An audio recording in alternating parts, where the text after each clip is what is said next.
Hi, I'm Andy Olson, and I'm here with Alan White, who needs no introduction. We're here today to talk about drums, and Alan's two new albums, Fly From Here with Yes and Levin Torn White with Tony Levin and David Torn. Hello, Alan. Thanks for joining us. How are you? Yes, very good. I guess it's a good subject to talk about, seeing as I'm sitting behind one. Yes, yes. Tell us about the new Yes album, Fly From Here. Yeah, it was an album that's been hovering around for a while. It's been out since July 2011. And it started really late last year. We started talking about making a new album, how, where, when, and all of that kind of stuff, building it. And everybody had a kind of backlog of material that we were going to present to each other and do some rehearsals. Because we've been touring an awful lot in the recent years, and really we found a window where we could kind of get some new product out and new product on, which is something we all wanted to do for a while. So basically we started molding the thing, and then we started thinking about producers, and basically, you know, Trevor Horn's name kept coming up to it because 90125 he did was one of the best-selling albums we've done, if not the best. And so he knew we were interested in using him, and he presented us an idea that he didn't say at first he'd do the whole album. He came and he said, probably I'll do one track and see how it goes, see how we get on in the studio and see what results we get and all of this kind of thing.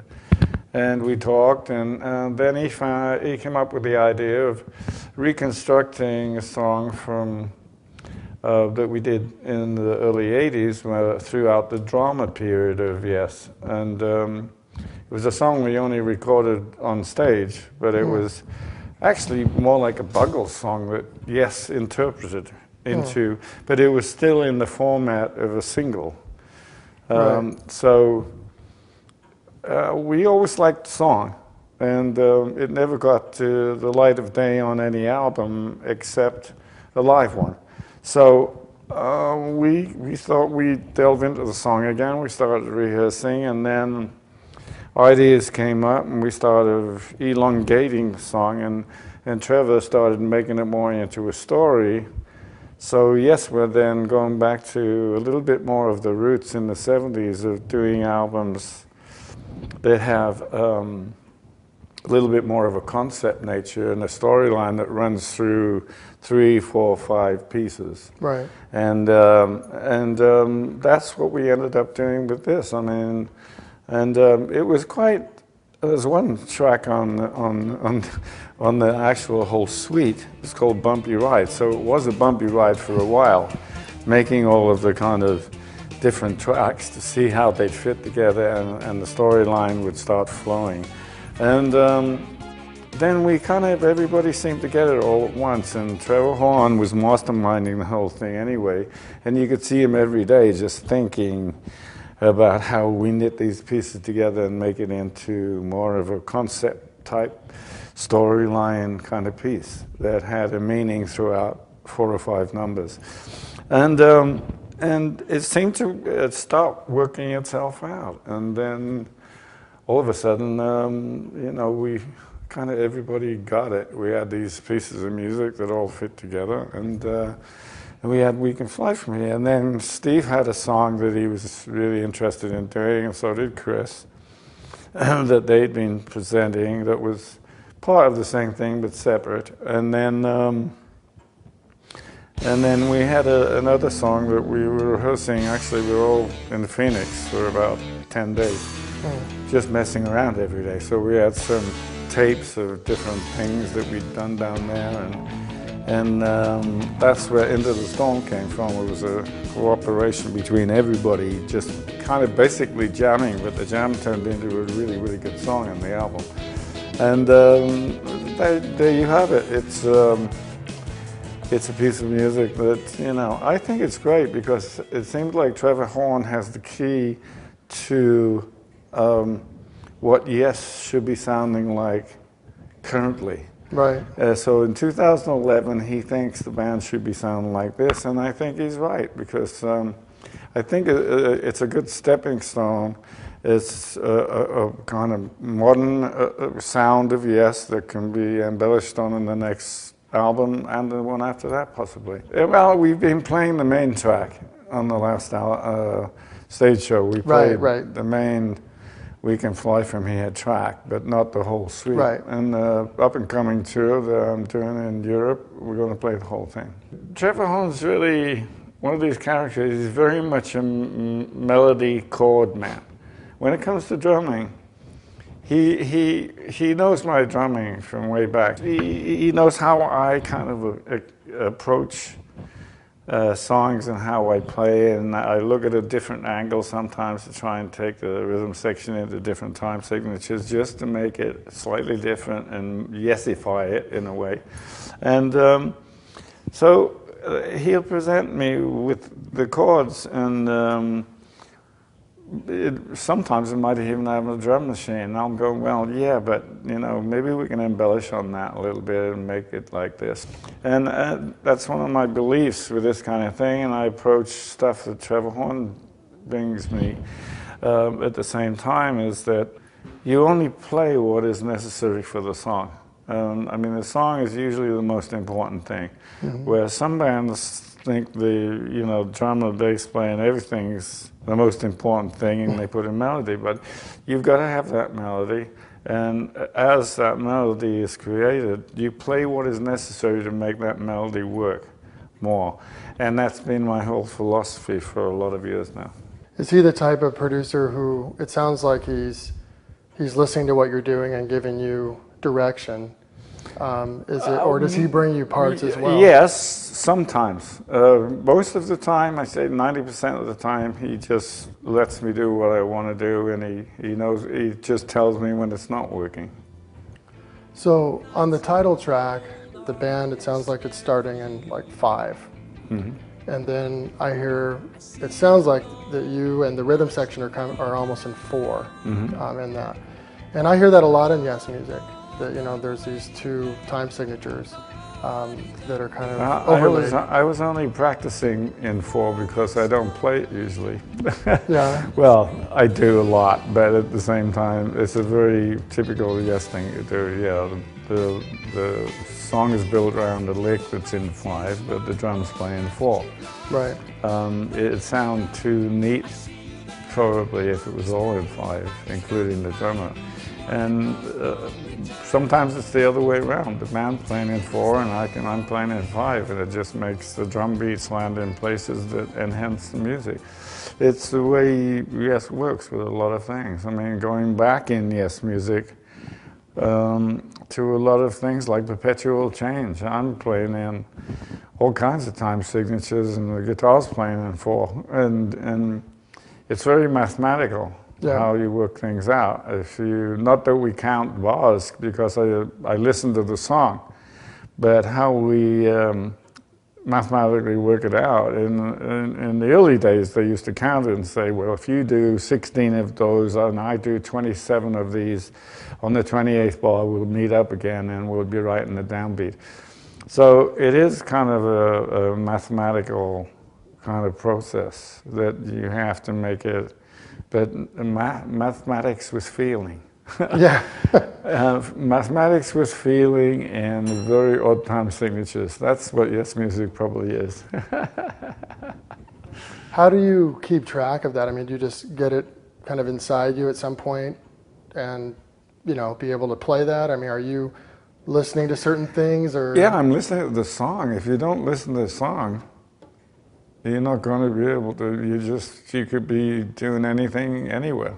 Right. Or just rehearsing by yourself, You listen to the song and make sure the crescendos and the diminuendos, the light and shade and all of that kind of stuff within playing, as I said, the mathematics with feeling. In Yes music is all guided by the song and what the song's dictating, and you move up and down with what the song is telling you to play with feeling. And feeling's the main aspect. You got to do it all with feeling, unless it doesn't matter. So you were mentioning the song "Bumpy Ride" earlier, Yeah. and you know it has a lot of different time signatures or But it's not really. compound. It's just basically two. It sounds like that, but it's really not as hard as it sounds. It's just got an extra beat where you don't expect it.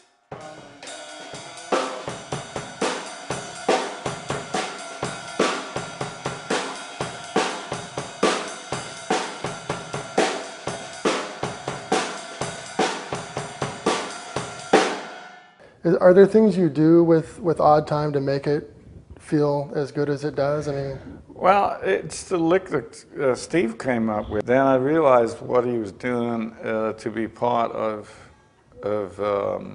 Fly From Here, which is because it sounds like you're having a bumpy ride in a plane, because it's like a bumpy ride playing the music, because it's like it's always changing. And it's basically dun dun dun dun dun dun dun boom boom dun dun dun dun dun boom boom boom. So Right. that boom boom boom is the secret to that whole thing, because you're always playing an odd time signature. At the very end of the round of the lick, you straighten it out for just one little short moment. So that's what makes it appear jerky backwards and forwards. And then the daddle is all different counts of how many we do it. And the first time it's like you're 12, the second time it's 12 with a bar of 4 break, and then the third time it's 24. right. And then on the ending piece when we play it, when you hit number 24, you go into the very finale of the whole album. You go da da da da da da and then into half time. And that's the anthem out. Are there things that you do to smooth out the time, like either snare placement or even accents on the hi-hat? Not really.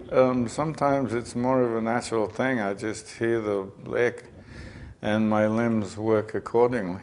It's not, sometimes I have to think about it, but other times if you're approaching it with a lot of feeling, and it is something that's awkward to the normal kind of, you know, like pattern of things that people usually listen to. And for me, it's just the placement of where those snare, bass drum beats are. That's the secret, I think, of making it sound like you can still dance to it, but you probably trip up, but you feel like you could dance to it. So the secret is to make it sound like you could dance to it, but really it's a little bit more difficult than that. You've got to just put an extra step in now and then. That's the difference. Yeah. I like in the song "Into the Storm," there's a part in 7 that's very unique. The way that you're Well, Into the Storm's a thing I've used quite a few times in Yes music. It's where you're playing 4 with 4 on the top kit, and your bass drum's playing in 3/4 time. It's something that makes music turn around and roll a bit more, because you're actually listening to somebody playing 4 with the snare drum placed where it would usually be in a 4/4 kind of signature, but the bass drum is actually playing right across it in 3 time. right. So yeah, when I first heard it I didn't think of it as odd at all, you know, because of that. Yeah. You know, just I counted Well, you it later. make it, that's the whole thing, is you have to try and play it like it sounds like it's not odd. Yeah. But it would be an odd thing, and it's a great thing for drummers to learn how to do. I mean, it's detaching one part of your body from the other and making it play something different. Are there time signatures that you enjoy more than others, or is it more that you just kind of play what you need to play? I mean, like, do you like 5 more than 7, or does it matter? Not really. Like I said before, it's usually dictated by the song. I mean, there's things in Topographic Oceans and Gates of Delirium, for instance, is in all kinds of things. Yeah. And they just, if you started to count it while you were playing the end of Gates of Delirium, you've just got to listen to the melody line. So also, if you started to count it, you'd be lost in no time.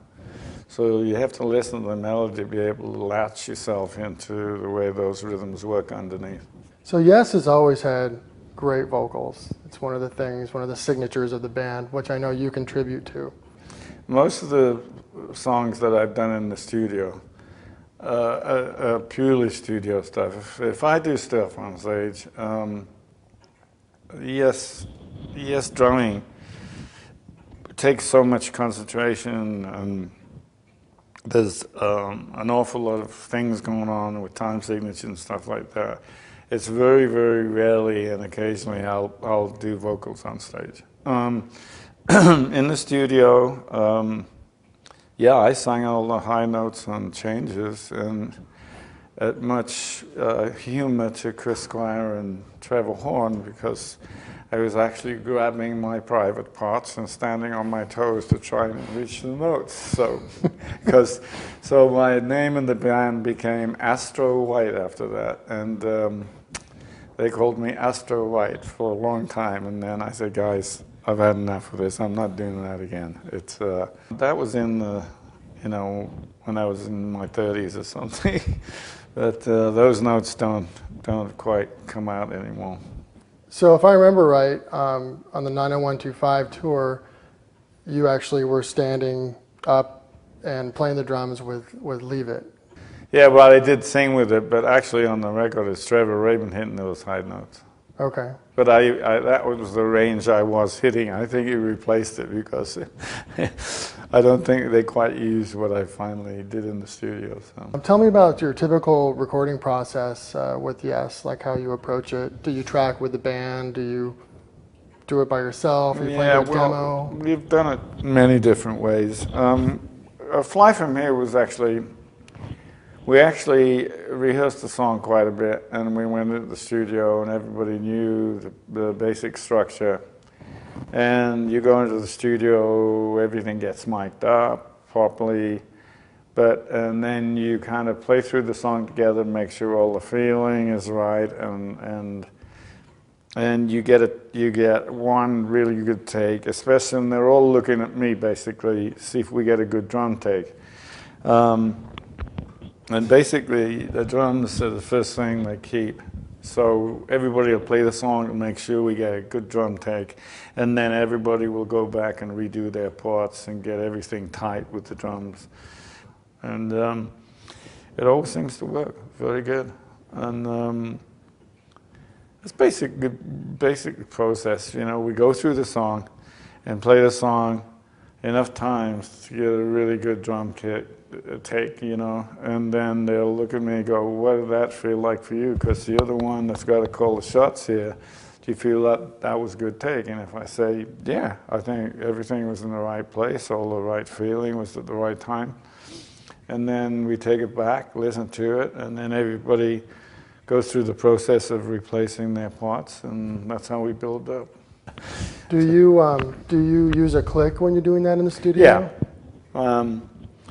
We always use a click and decide on a click, and if a song has different parts that accelerate in timing and stuff like that, we take the time to program the click so it makes sense what's going on. So you don't have to push or pull it, really? It's more of a... Well, you can to a degree. It's a very fine line. You've got to...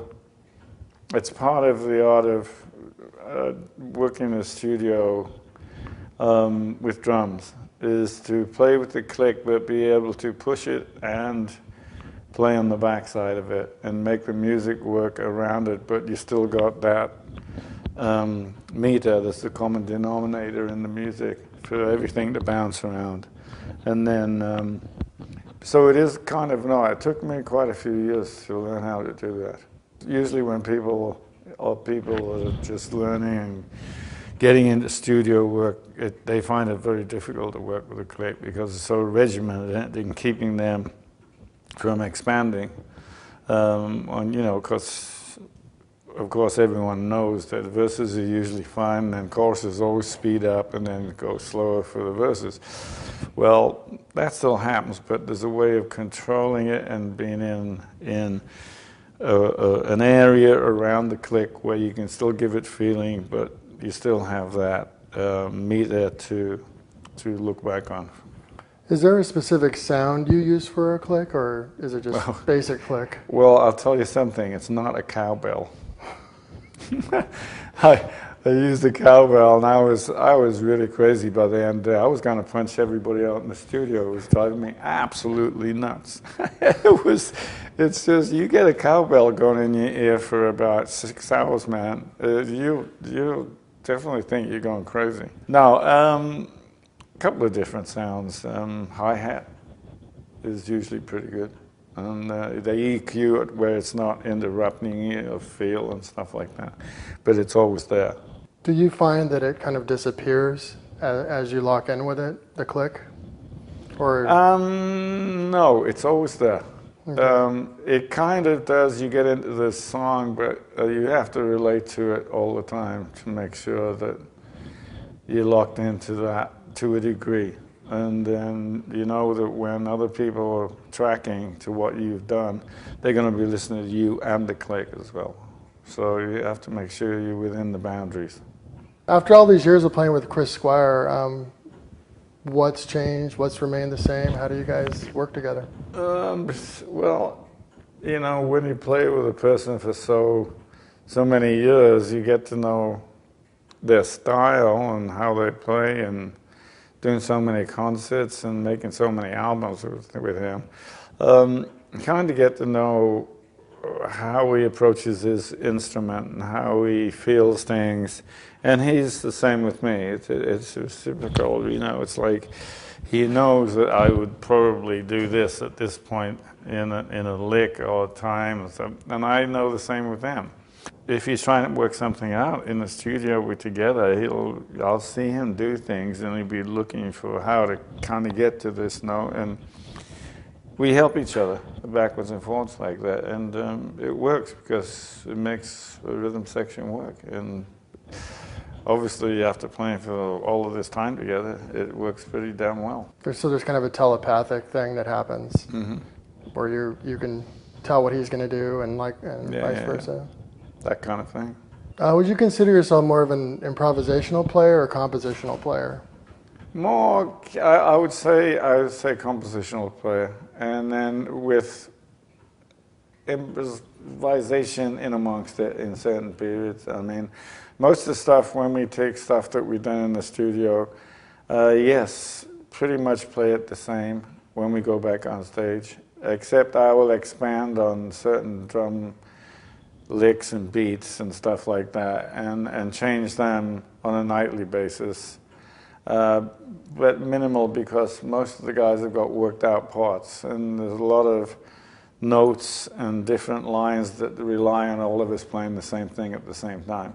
So you have to have it orchestrated to a certain point, and then obviously when the timing's what a pun. When the time's right, you know, you can then expand on it when you feel it's the right place in the song.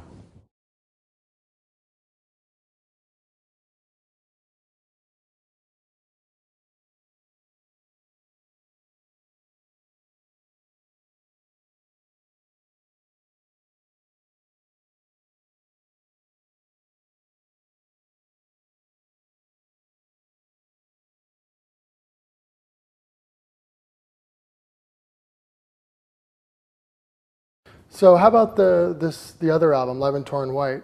How did that come about? I've known Tony for quite a while, but never really known him as a person. Kind of like to hang out for days and days and days just to say hi to and have a conversation with. And so we came up with the idea because of everyone's schedule, kind of like his schedule and my schedule. It was just the two of us in the beginning. We had to work out, you know, I was interested in the project of doing something with Tony, and Scott just knew the way I approached playing with Yes and the way I played drums. And he came and said, I've got this idea that could really work. And I went to London Bridge Studios here in Seattle and spent a day or two kind of just putting down drum ideas that I've been working on and off with for years and years and years. They were part of my, you know, battle plans, as it were, when I get presented with music. And I just stuck a whole bunch of things down, different time signatures and odd time signatures, changing into another time signature, just for fun. And I kind of played all day, just doing that. Everything went down on the computer, and they got all of these different time signatures, and he was really, really satisfied. I put a few chords down on the piano for an idea for one song. He took all of that. We finished it, and then I was carrying on doing some more touring with the Yes. He went away, talked to Tony. They sat down and worked on this for a while, and I think Tony, he lives in New Zealand, so Tony went down to New Zealand, and they worked in his studio down there, and started coming up with some ideas. And I believe one of the things Tony said to Scott while this was going on, he said, "Drummers can't do that. They don't. It's not what you should be doing." And Scott said, "No, but Alan can, and that's what he's doing." Because some of the times, in fact, there's some video footage of me finishing putting one of the tracks down, and I get up and walk up the drums and said, "I have no idea what I just did, and don't let me listen to it for a while," because I'm trying to understand it myself. So it was a little bit like that creative-wise in the beginning. And do you remember what song that was? No, because it wasn't a song yet. Oh, okay. It was just a rhythm that I put together that went into another rhythm and then into another one. So it wasn't even a song at that time. Basically, that's how we started it, and then I kept getting these, MP3s coming down the internet with different things that Tony done. I was going, wow, this is sounding pretty damn good. Then we were kind of thinking about guitar players, and a few names kept flying around, and then eventually Tony and Scott called me and said, "Wait, David Torrance really loves the stuff, and he's really interested in it." And he started just putting some guitar down, and then it developed into kind of what it is now. So tell me a little bit about White Noise, the beginning part with the snare in there, very interesting beat, and also in the verses. How about I play it? This is White Noise from 11 tone right.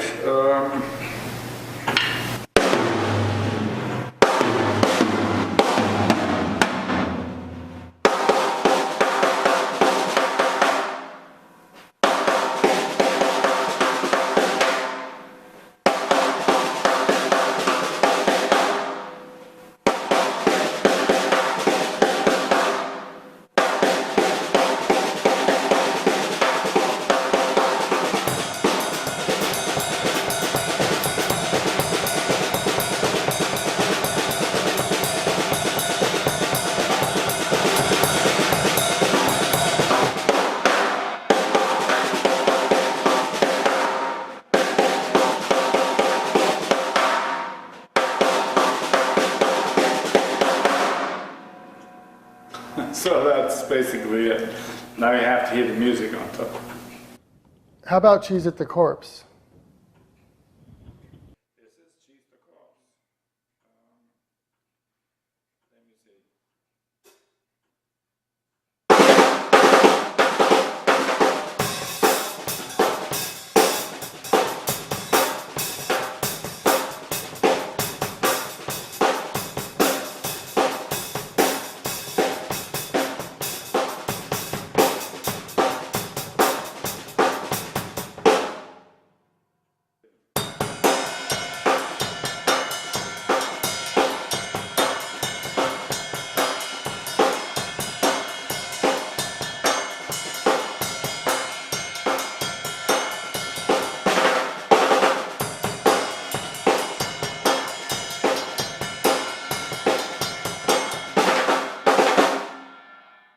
So tell me a little bit about Brain Tattoo now.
So tell me about the kit that you're bringing on the road with you on this tour. Basically, it's the same kit I've been using for maybe the last 5, 6 years.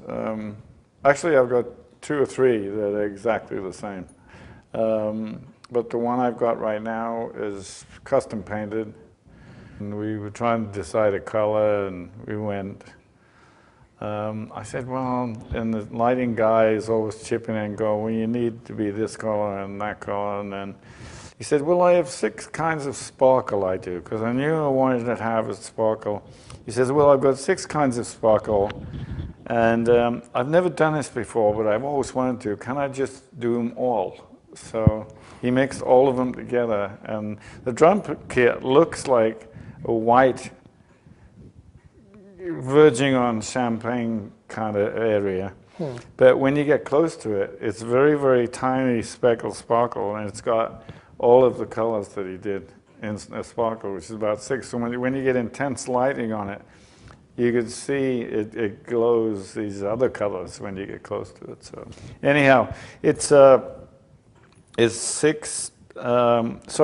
10, 12, 13, 14, 16 is what I usually use. I used to have an 18 on. I downsized to a 16 because I just think a 16 is kind of easier, kind of tuning for the kind of stuff you play in like a band like Yes, because it's very, the note you tune it to is something close to a D, so it's like Ds are a very common chord that a lot of bands use.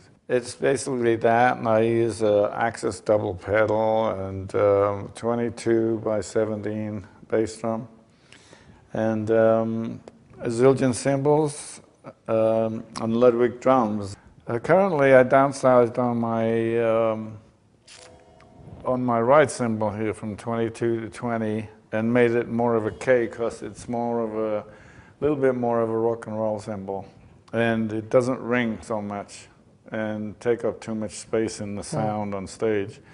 So that, and then I downsized also on my crash cymbals. I now use pretty much like a 14 and 15 dark crash. They're called dark crashes because they have an initial kind of splash, and then it kind of doesn't take up too much room in the music again, and it's placed well. So if you find that you've got cymbals that take up too much room in the PA system when you're mixing a band, the engineer starts not putting them in. And if you've got cymbals that are very short and very clean and don't ring as much, you'll find you get turned up in the PA a little bit more. So it's kind of a reverse psychology kind of thing with the engineer. This is an orchestral cymbal I use. It is a little bit longer, so I use it in certain parts of songs where you need that to embellish a little bit more cymbal work. And this is inverted China, which is great for doing very, very quick stabs in the music and pinpointing things. And basically that incorporated with all of the drums and everything around it, it works well. I have a brand new set of Yamaha, who I'm endorsing now, that I love. Basically, I've got 6 pads and a brain that handles all of those pads, and I use those. Most of the time I put a generic sound that sounds like the kit I'm playing. And that's what I go back to if I'm not using it for special effects. And then just in case, say, something went wrong with the mic on any of these drums or whatever, I have another set of electronic drums that can take over at any time. But then most of the time, I put timpani in there for certain parts of Yes songs, and then I have crotales in there, and I have also Owner of a Lonely Heart, for instance. I have the beginning section where the drums are compressed. It's a real old sound. In the middle of that song, I have those on samples that are actually off the record. and I just trigger them live on stage myself. And that's one of the ways that they're very, very handy to use on stage. I can emulate all of those things from the record by electronics. So it's a full package. But Yamaha have come up with a system that's really, really good now. So tell me a little bit about this kit. This is very unique. But this snare absolutely weighs a ton. I'm estimating it weighs something close to 50, 60 pounds because it's made out of pure glass. And this drum kit was made by a guy called John Orlick, who lives in North Carolina on some island off the coast. And he approached me at a show once, and he brought the snare drum, and he said, "I want to give you a snare drum." I went back on stage and used it for the encore that night. And it sounded just absolutely wonderful. And a short while after that, I'm not sure, maybe 2 or 3, 4 weeks, he said, "Oh, I'm building you a whole drum kit." And I said, "Wow." I said, "That's got to look impressive." He said, "Yeah, well, he's a stained glass guy, and he's a drummer. His living is making stained glass pieces." So he decided to make this kit out of all glass. And as you see, it's all made out of separate beveled pieces of glass held together by all of this brass. I mean, there's a lot of work went in this, and the actual frame for the drum is held together on the outside by brass hoops. Oh. And it's the same on every drum on the whole kit. And as a result of that, when you put the whole kit together, I'm estimating this kit must weigh something close to 500-600 pounds. It's like a drum tech's nightmare. So you're getting ready to go out on tour with Yes. What do you do to prepare for a tour typically? Gardening. No. Basically, you know, we all send emails to each other and come up with a set list, you know, between us. It's subject to change when we get into rehearsals. But usually the format's pretty much finished, so we all do our homework. I would say maybe 50 to 60% of this tour we're doing was the set list from the tour we did this summer. So we're all kind of tuned into those songs. It's just a matter of brushing up on certain parts. And then we're playing the whole of the suite from the new album, let's put it that way. So almost the whole new album. So we have to brush up on some of that stuff because about 3 or 4 parts of that we haven't actually played together yet.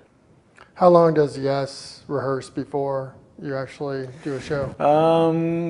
Well, sometimes it's only 2 days, depending if we've been doing a tour that we just stop for maybe 5 or 6 weeks and we're doing the same thing again. We'll rehearse for a couple of days just to get things tight. But with doing this new music, we're rehearsing for about 5 days in Portugal this time, in which I leave next week. When you are on tour and you're getting ready to go on stage, what is your routine? I mean, warming up. I mean, do you have a kit backstage? I do a sound check every day, and Steve Howe does, and sometimes the whole band does. But everybody basically checks their instruments out and does a warm up and gets a good sound in the respective auditoriums or whatever we're playing. When you're playing live, what type of monitor do you use? Monitoring system, in-ear? Yeah, I used to use in-ears for about 5 years, and I don't know, I felt like I was starting to play slightly different to what I usually do for some reason. And it wasn't kind of feeling organic to me. I had a couple of really bad jolts when the stage sound engineer didn't throw the limiter in, so you get a blast in the ears and you just rip them out. Chris Squire never wears them. John Anderson, who was singing with Yes, always wore one. He just wear one just to keep himself totally in key. Benoit, who's singing with us now, he uses both in ears, and Steve's never used them. Jeff Downs actually uses them, but he uses he doesn't use the ones you usually see him be. They just look like a normal set of little tiny headphones for a little Walkman or something. So I don't. I just have a couple of wedges on stage. I have them bounced in stereo. So wherever the instrument's at on stage, I have the instrument coming out of the speaker. So you feel like you're in the center of the band, like sound-wise as well as visually. So you don't have like one, you change the mix, like you want more bass or more vocals, or? I have a chrysometer, and it's a little knob, so it's a control of his bass, a direct injection that comes through this box and goes to my speaker. So if he's too loud, I can turn him down and turn him up, which I find I do most of the evening, because every guitar, he changes guitar pretty much every number, and they all have different volumes output. He has a limiter in his system that keeps it constant when it goes out there, but for me it doesn't. So if I see him putting the green guitar on, I know it's going to be louder than the last one. So I have a certain amount of marks on there for the different guitars. So it's a constant crisp monitoring situation.